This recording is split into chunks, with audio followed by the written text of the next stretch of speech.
Good morning. Happy Sunday, everybody out there in the listening audience. Thanks so very much for tuning in to Real Estate Radio this morning. My name's Erik. Hatch. I'm happy to be your host all morning long.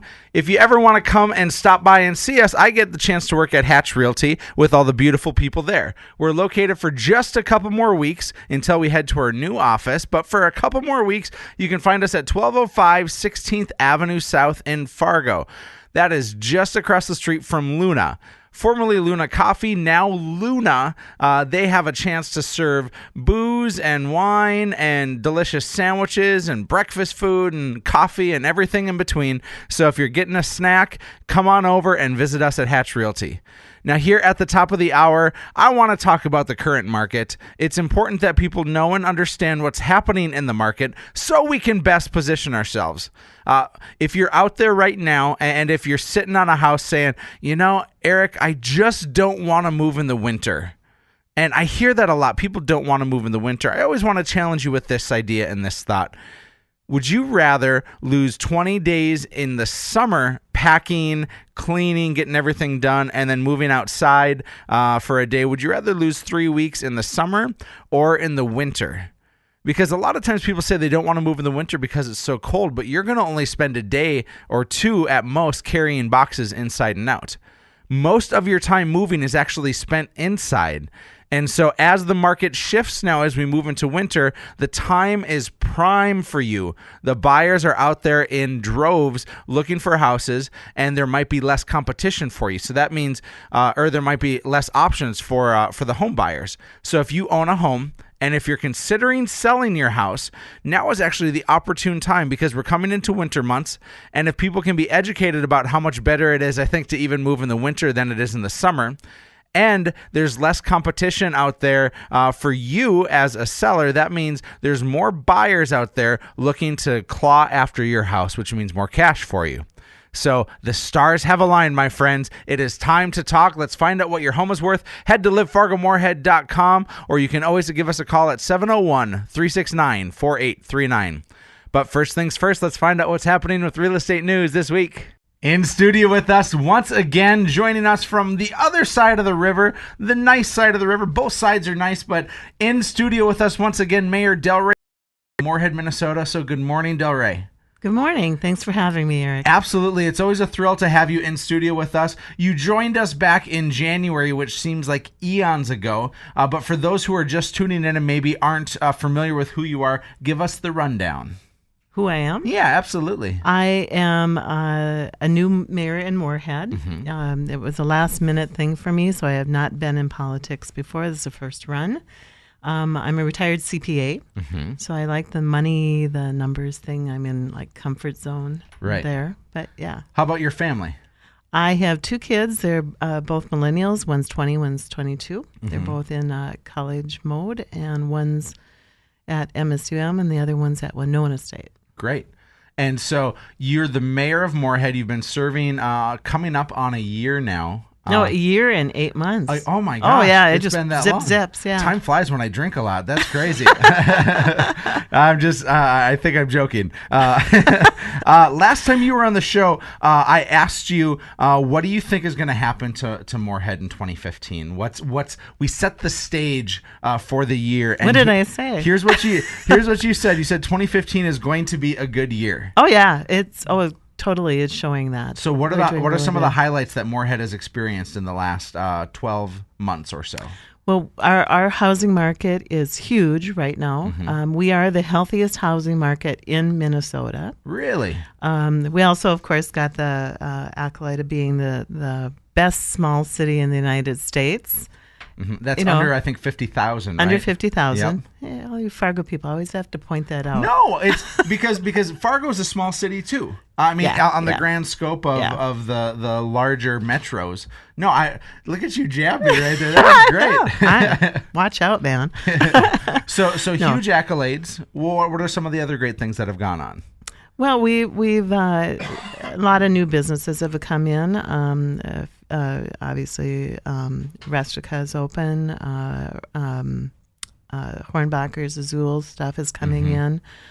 We have a number of couple other ones coming in. We have a tap house coming in soon. We have a new coffee place coming in the South End. So there's a variety of new things in the community that are coming in, but mostly important, our housing market is huge. In the last 2 years, it's been over 21% increase from before. And then the value of our housing has gone up over 18% in the last years. And that goes to say for why we got the healthiest housing market in Minnesota. It has to do with affordability. It has to do with risk. The chance that you're going to lose money on your house when you buy in Moorhead is small.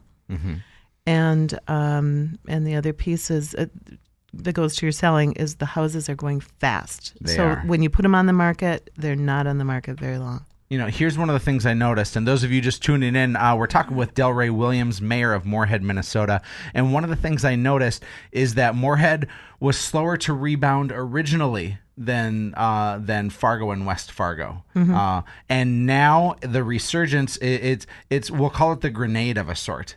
Because if Moorhead didn't explode right away, Fargo and West Fargo did. And now we're finding that those prices over there on the North Dakota side are a bit, I wouldn't say inflated, because from a national standpoint, we're still under the average. But for this community, compared to Moorhead, it's going to cost you more to live in Fargo or West Fargo for a house. So there's deals to be had in Moorhead, which is exciting. And yet, there is, yeah. Even though there's deals, people are still not buying slums, and they're getting great homes. We don't for really the buck. have slums. No, you really don't. Yeah. Here's what I want to talk about is the dreaded F word in real estate, and that is flood and floodplain here in this community. Well, I love talking about that. Yeah. So tell me about how Moorhead has protected its residents, and these new developments are being protected as well. You know, I give Mayor Voxland a lot of credit for this. We were a little surprised by 2009, and so instead of waiting, they were very proactive and started working on it right away. And then, and frankly, all of our new stuff is all in the 500 floodplain. Which is huge. As high and dry as we can get in the valley. Yes, it is. So that's really important. And even some of our more worrisome places, we've been getting LOMARs, which are letters of map revision, which basically says that you won't be required to pay. And those come FEMA. Those come from FEMA saying, yes. Y'all are good. Right? Yes, exactly. I'd imagine they're from the South. That's why they're saying y'all. But that's that must be it. Absolutely. You have a major campaign going on right now called Moorhead Proud. What is the Moorhead Proud campaign? Moorhead Proud is a campaign by the Moorhead Business Association. It has to do with, Moorhead not whining about it anymore. It has to be saying, we're here for a reason. Let's just shout it and talk about it. And so Moorhead Business Association started that.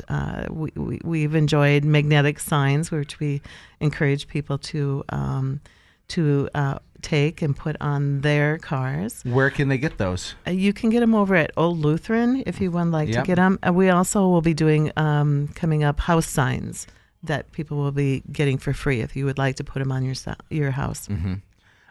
Final thing that I want to talk about here, because I love the rejuvenation of Moorhead. Moorhead was always solid. Please don't hear me incorrectly on that. Moorhead was and is a steady Betty, but all of a sudden now it's caught fire. I have to say that some of that has to do with your leadership and coming in. And of course, I love the real estate market and being a part of that. What can we expect now in the upcoming years for Moorhead if the last two have been insatiably good? It's just going to get better. It's all about attitude. It really is. We got the facts. We got the town is a great place to live, and people that there know it. And it's about, it's really an attitude change, which I think is, I had to explain that to people and I usually don't even use it when they think, where are my goals? But it's a culture shift. It's a culture shift, and that is harder, but it's going faster than I anticipated. The pride of this community and the pride that you should have for the good people of Moorhead is absolutely exponential. And I think that what you're doing is a great thing. So thank you for your service. Thanks for coming in. As always, we'll have you back again. Great. Well, thank you. I'd always love to come back. You got it. Delray Williams, mayor of Moorhead, Minnesota. Thanks for joining us. In the meantime, we're going to head to break, but find out what your home is worth during the break. Go to livefargomoorhead.com and check us out. This is Real Estate Radio with Erik Hatch.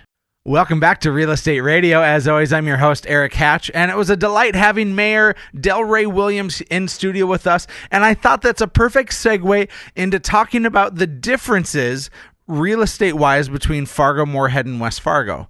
Of course, we have a lot of our listening audience and people who are homeowners in the surrounding rural communities. So let's start on the large scale of rural and work our way into the metro. If you live in rural Minnesota or rural North Dakota, you should have seen appreciation over the last couple of years. The problem with rural areas is that oftentimes it's agriculture based, and agriculture numbers have continued to rise. But when we have floods, when we have droughts, and those things get impacted, it does impact some of the smaller surrounding cities. But I think of places like Horace and Harwood and Glendon and Hawley and those types of communities, and we've seen exponential growth in those places. Finding a home and actually finding what you're looking for is like a needle in a haystack sometimes in those smaller communities. The reason why is because the demand is actually way higher than the supply is. And so finding the house or paying what you thought would be a reasonable price is oftentimes more difficult to do. It's not as though the houses are inflated. It's simply a supply and demand model that we have to stay cognizant of. So if you live in rural areas, your house might be worth more than you ever thought.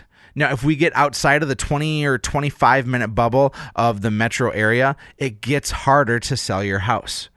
Truth be told is that when we get out into Kindred's about as far out as I would go in North Dakota to still call it kind of in that first tier of the bubble. When we get further out, it gets more difficult to sell your home. If you're in Wyndmere, it's going to be more difficult, just the way that it is. Now, we're again talking about home values in the metro and real estate in general. Now, if you live in Moorhead, Minnesota, Mayor Delray talked about how we've seen a great appreciation of your properties in the last 2 years. I believe her stat was 18%. That's exciting, and you still can get more house for the buck in Moorhead, Minnesota than you can in Fargo, North Dakota or West Fargo, North Dakota. That's a great opportunity for people who maybe want more house and can't quite spend as much as they'd like in the North Dakota side of things. I think that Moorhead for the next few years will still be behind Fargo in terms of home values. For average sales price. And you can say behind because it's not as high, but you can also say ahead if you're a consumer, if you're somebody that's buying. I think that that's an opportune time for you to jump on board and to take advantage of things.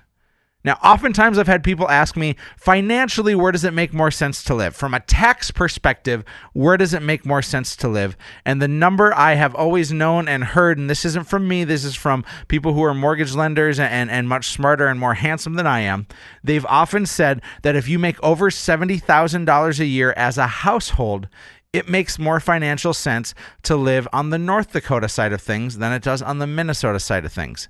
And we're talking simply a tax perspective. Understand that difference. We're not talking about a home value perspective. We're just talking about a tax perspective.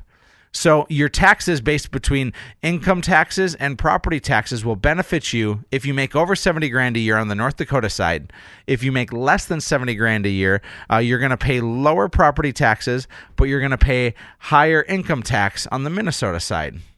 And finally, my analysis of North Dakota is this, Fargo and West Fargo, is that we continue to add more people to this community than there are homes. In fact, I was at a business gathering with some really astute business professionals last night, and we talked in depth about what it's going to take for the bubble to burst. The prediction I heard across the board is that we won't even predict the bubble for the next 4+ years. So buying homes and taking advantage of a market like this means that your house will still appreciate. If you live in Fargo and West Fargo, we can expect your house to continue to appreciate and to do well.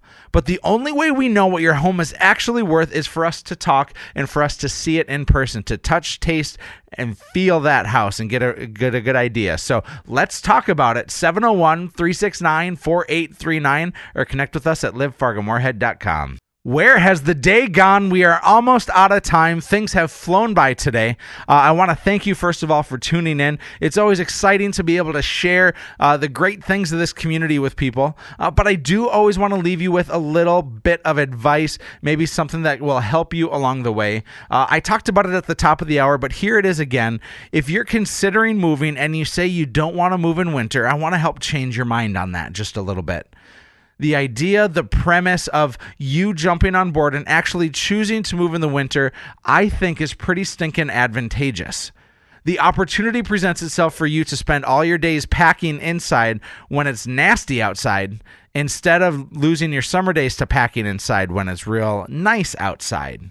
So I'd suggest to you considering making the move now. I think that interest rates are on their way up. I don't think it's going to happen in the next couple of months, but I think they're going to be on their way up. And so when that happens, your buying power and the people who are buying your house, their power dissipates just a little bit when interest rates go up. So in addition, let's figure out the supply and demand model. If you're the only house listed because nobody else wants to list in the winter, and you get your house out there, and yet I can promise you there's going to be buyers aplenty who are looking for homes this winter, that's really your opportune time to capitalize and to make some serious cash. And then you don't have to burden yourself with losing all your summer days to packing, and instead you can lose your winter days to packing, which sounds a little bit nicer. So we should talk, we should get in conversation and give Hatch Realty the opportunity to interview to earn your business. 701-369-4839 or one last time, head to livefargomoorhead.com. And that's it. Thanks so very much for listening to today's show. I've been your host, Erik Hatch, for Real Estate Radio on the Mighty 790 KFGO.